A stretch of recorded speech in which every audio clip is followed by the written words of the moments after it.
নমস্কার সম্মানীয় দর্শক মণ্ডলী এবং শিক্ষক সাথী। এসএসসি সংক্রান্ত মামলায় আজকে কি হলো আদালতে জানেন? একেবারে তুলকা নাম। কমিশন কি ব্যবসা করছে?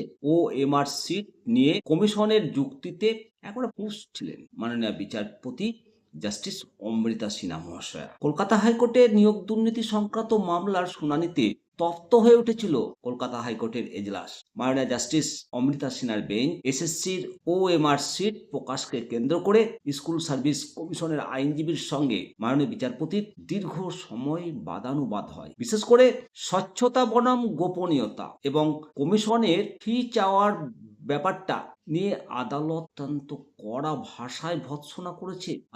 আজকের শুনানির মূল নির্যাস এবং চাকরি প্রার্থীদের জন্য যে প্রভাব সেই সম্পর্কে আলোচনা করব। আমি শিবরাম সরকার, আপনারা দেখছেন নিমতিয়া দর্শন। তো প্রিয় দর্শক মণ্ডলী, আজকের শুনানির যে মূল কেন্দ্রবিন্দু ছিল এসএসসি পরীক্ষার্থীদের ওএমআর সিট পাবলিক ডোমেনে আনতে হবে। গত 27শে নভেম্বর আদালত স্পষ্ট জানিয়েছিল যে ওএমআর সিট প্রকাশ করতে হবে, কিন্তু কমিশনের আইনজীবী মাননীয় বিশ্বরূপ ভট্টাচার্য আদালতে জানান যে কমিশনের নিজস্ব নিয়ম অনুযায়ী নির্দিষ্ট ফিস জমা দিতে হবে। যারা নির্দিষ্ট ফিস জমা দেবে তাদেরই ওএমআর সিট দেখানো হবে। উনি জানান যে আদালতের আগের নির্দেশের মডিফিকেশন বা পরিবর্তনের জন্য তারা অ্যাপ্লাই করেছে, আবেদন করেছেন। আর এই যুক্তি শোনা মাত্রই জাস্টিস মাননীয় অমৃতা সিনহা মহাশয় একেবারে ক্ষুব্ধ হয়ে ওঠে। উনি কমিশনের উদ্দেশ্যে প্রশ্ন ছড়েন যে এটা কি কোনো ব্যবসায়িক প্রতিষ্ঠান? কমিশন কি ব্যবসা করতে বসেছে?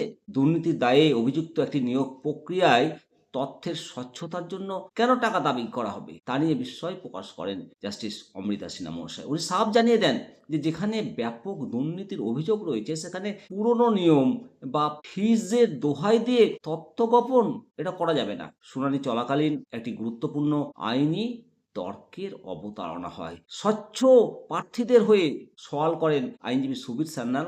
আদালতে প্রশ্ন তোলেন মাননীয় সুবীর সান্যাল। উনি বলেন যে ব্যক্তিগত ওএমআর সিট পাবলিক ডোমেনে বা সকলের সামনে প্রকাশ করাটা কতটা যুক্তিযুক্ত?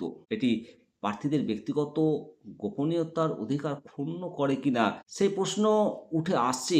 এর উত্তরে জাস্টিস অমৃতা সিনহা অত্যন্ত দৃঢ় অবস্থান নেন। তিনি মন্তব্য করেন যে বর্তমান পরিস্থিতিতে গোপনীয়তার চেয়ে স্বচ্ছতা অনেক বেশি জরুরি। সুপ্রিম কোর্টের কোনো স্টে নাই দুর্নীতির অভিযোগ নিরসনে।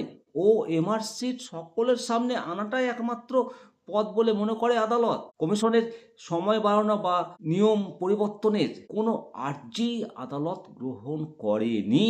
একেবারে কোনো আবেদন গ্রাহ্য করেনি। এসএলএসটি 2025 সংক্রান্ত এই দ্বিতীয় যে এসএলএসটি এই মামলায় শুনানির তালিকার 55 এবং 56 নম্বর আইটেম। আজকে আরও একটি বিষয়ে আদালতের নজরে আসে।